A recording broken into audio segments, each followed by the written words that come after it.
Hi, this is Ofori, the digital reader. And recently, Amazon stopped people from downloading their Kindle books using download and transfer. And they also started to put a branding on all of their book purchases, reminding people that the books are licensed and that their purchases are not permanent purchases. They're just licensing the books when they pay Amazon. So I kind of wanted to talk about it a little bit because I guess there are two camps. There are a camp that thinks Amazon is an evil monopoly, and this really isn't for them, because if they're an evil monopoly, it's not just about books. It's about a whole bunch of stuff you don't like about Amazon. And then there are people who think that Amazon is doing something evil with this particular action of stopping people from downloading their books. For me, I've mentioned this before, it's all about business decisions. I still use a ton of Amazon's other services. Amazon made this decision to stop us from downloading books. And for me personally, since they made that decision, I won't be buying ebooks from Amazon anymore. But that's not a boycott. It's just that what they're selling doesn't fit my needs anymore. So I kind of wanted to talk a little bit about why I don't think Amazon is this evil corporation, and why I kind of feel that their decision is a business decision, and then we as consumers hopefully will make decisions as to whether we want their products and services based on whether they fit our needs. So the first thing I really want to talk about is a lot of people are upset and shocked about Amazon stopping people from downloading their books. And a lot of people are shocked like Amazon just thought of this. But Amazon isn't the first, they're not even the second large ebook seller to make this decision. I know people might say, well, Ofer, you made a video about Amazon and how you weren't going to buy ebooks from him anymore.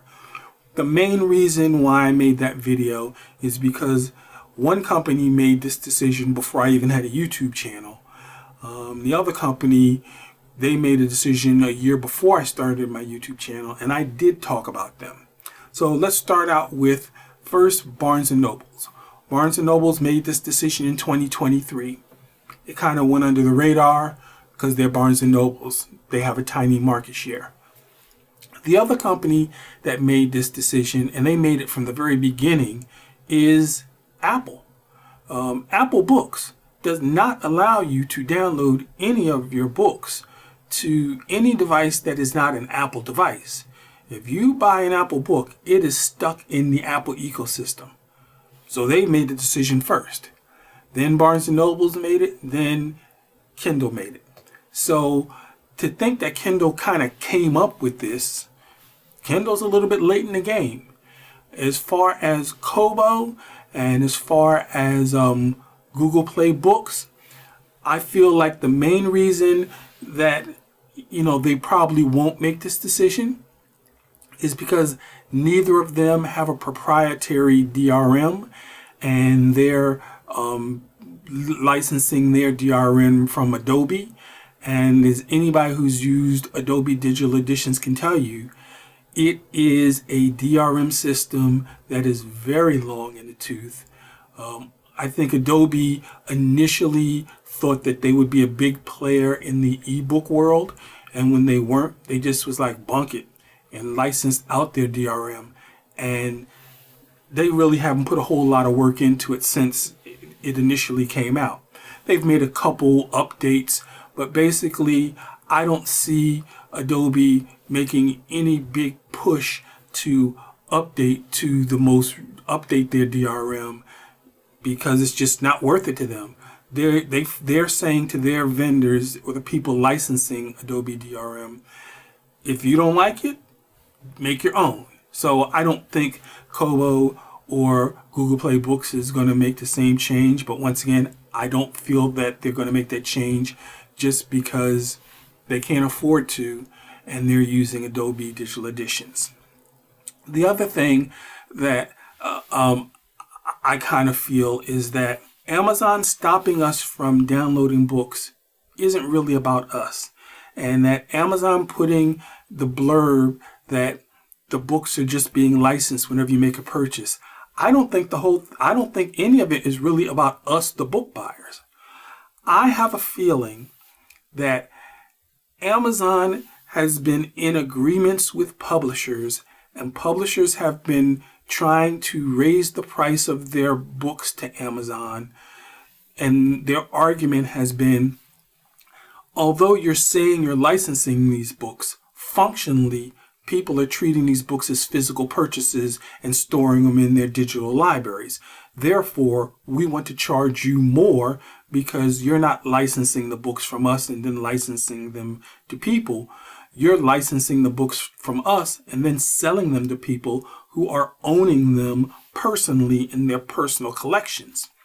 And I think that Amazon is pushing back, saying, whoa, whoa, whoa, whoa. We want the price breaks we've always had, and we want to keep our prices low. And the way we're doing that is by licensing books from you, the publishers. We don't want to make digital purchases from you that we can give to people permanently if it's going to be more expensive.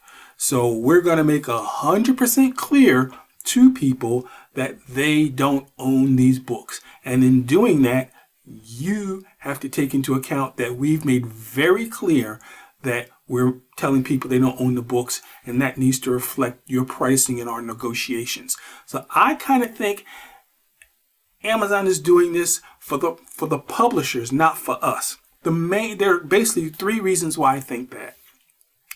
The first is they allowed us some time to download the books we already own. I think Apple could care less about the books we already own because they got their money from us.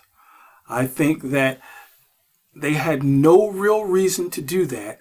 And the main reason I feel like they had no real reason to do that is because once you download those books, they are still stuck to the e-reader that you registered and downloaded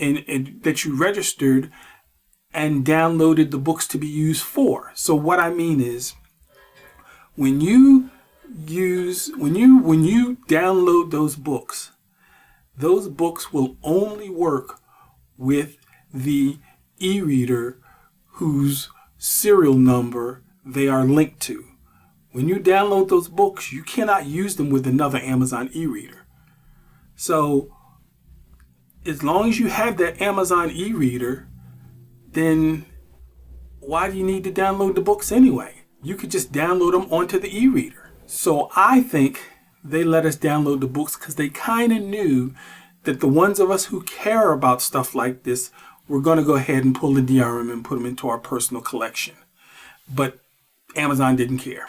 The other thing that is a little strange to me is if it was just for us, I am just clueless as to why Amazon would put this big blurb telling us that the purchase of the books is a license and we don't own the books, because that's already in the agreement. That's already in the terms and conditions of the agreement. But it would make sense if they wanted to make 100% clear to publishers that Amazon is not selling books for permanent ownership. It would make 100% clear to me that they're like, we'll take the hit with our consumers and some bad PR if we can save tons of money in our deals with book publishers by making clear to them people don't own their books. It's also interesting that Amazon is doing this. I don't think the other booksellers will do this for two reasons. One, they don't have to. Two, the other booksellers aren't really in a position to strong arm publishers. Kobo and Barnes & Nobles and Google Play Books, they're just happy to be included in the game. So if publishers go to them and say, we want to raise our prices, they're going to be like, fine, as long as you keep me in the loop, because they know that Amazon is the big player. Once again, that's my conspiracy theory, but I kind of feel like Amazon is doing all of this because of friction with publishers, and it has nothing to do with us and DRM. The other thing I kind of want to counter is this is going to be tough for me to say, but a lot of people have issues with Amazon because they say it hurts bookstores and it's bad for writers. And I kind of feel like that has nothing to do with Amazon. That has to do with the future. There was a time where malls had multiple music stores, not just one. And there was a time where there were two different classes of music stores. There were music stores, and then there were vintage music stores that sold to a niche audience. All that's left now are vintage stores that sell to a niche audience. So I say that to mean the future came from music, and people fought, and they were as upset as people are now, but it was the death of music stores. That's just flat out. The future came and it hurt musicians because digital music, they had to come up with a whole new paradigm on how to deal with digital music. Currently, when you look at movies and movie streaming and you look at movie theaters, it's going to be the same thing where we're going to reach a point where movie theaters are only going to be for a niche group of people who are willing to pay a premium to see something on a big screen. And if you look at your current movie theaters now, you will see that their hours have shrunk, that the types of movies that they have has shrunk, and that when you go to the movies now, except maybe for one or two choice slots on the weekend, they're pretty much empty. So the future is coming for movie theaters, and it has nothing to do with Amazon. The future is coming for bookstores. And there's going to be a whole new paradigm that authors have to deal with. And just like anything, some will sink, some will swim. That doesn't really have to do with Amazon. But yes, Amazon, because they are a market leader, they're going to get the most heat for those changes. And, they're going to basically be treated like Apple was when they came out with iTunes. But it's not really about Amazon. It's about the future. If we're going to have digital books, and if digital books are going to continue to grow and become as popular as they are, then it's going to be physical media and bookstores becoming niche places where niche people do niche things. That's just the way it is. Some things that I would say is 100% true with Amazon that it's tough for people to argue with is Amazon has made more digital readers than any other ebook platform, period. And all of those ebook readers that Amazon has made, those ebook readers have made whatever decisions they chose to make, but many of them stayed ebook readers. So all of those people who are making an exodus to Kobo, Amazon made those people digital readers. So Amazon, being who it is good for digital reading, whether you use Amazon or not, because it brings people into digital reading, and then those people become educated. They get on forums, they look at BookTube, and then they get to make decisions of their own. Are they going to stick with Amazon? Are they going to go to Kindle Unlimited and stick with streaming? Oh my God, they just discovered Libby. They just discovered Hoopla. Are they going to go to Kobo? All of that means that there are more people reading digitally. And if there are more people reading digitally, there are more people buying books, and there are more people bringing in revenue to authors. Now, I say authors, but the other thing people kind of also overlook in blaming Amazon is that Amazon works a lot with publishers, and basically, for the last 100 years, nobody's had anything good to say about publishers' relationships with authors. But once again, the publishing industry gets a pass because people hate on Amazon. But the publishing industry is also struggling with the future because of so many people's ability to self-publish. So Amazon works with publishers work with authors. Unless you are the Taylor Swift of authors, maybe a Sanderson or a Moss or something like that, you're not really gonna be connecting with Amazon one-on-one. It's going to be through publishers, and publishers are dealing with digital media and also figuring out how to make the most money possible off of their authors. A lot of people we're saying, I'm stuck with my Kindle, and now I'm stuck in the Apple ecosystem, and I can't do anything with my Kindle because of, the books that I buy have to stay in Amazon. And that's absolutely and completely false.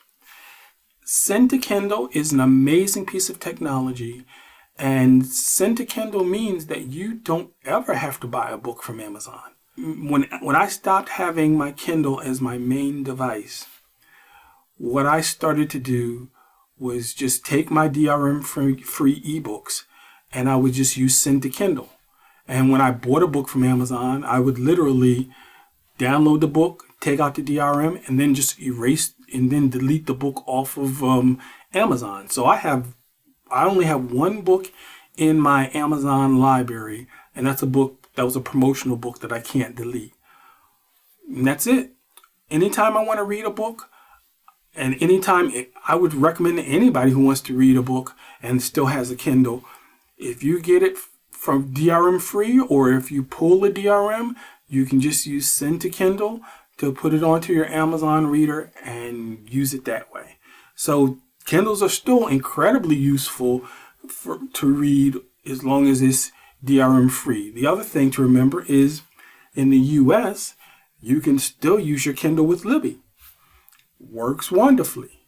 So you can still get a lot of use out of your Kindle, even if you're not buying ebooks from Amazon. And the last piece I want to talk about is, I talked about how Amazon made so many digital readers. The other thing that Amazon has done is it has curbed piracy of books because Kindles are built to last and are so readily available. And what I mean by that is, if you can get a Kindle for $30, or you get hand-me-down Kindles, or somebody gives their old Kindle to their son or their nephew, then they have a Kindle. And so there's just much less of a drive to pirate, because most of the time when people are pirating stuff, it's because they can't afford it. It's because, that's why you see so much piracy among people in like the 18 to 28 range, because those are usually broke, struggling folk who want media but just can't afford it. Kindles last so long that I actually just recently bought a 3rd generation Kindle. Send to Kindle works on it. I can read books on it. And that Kindle is over 15 years old.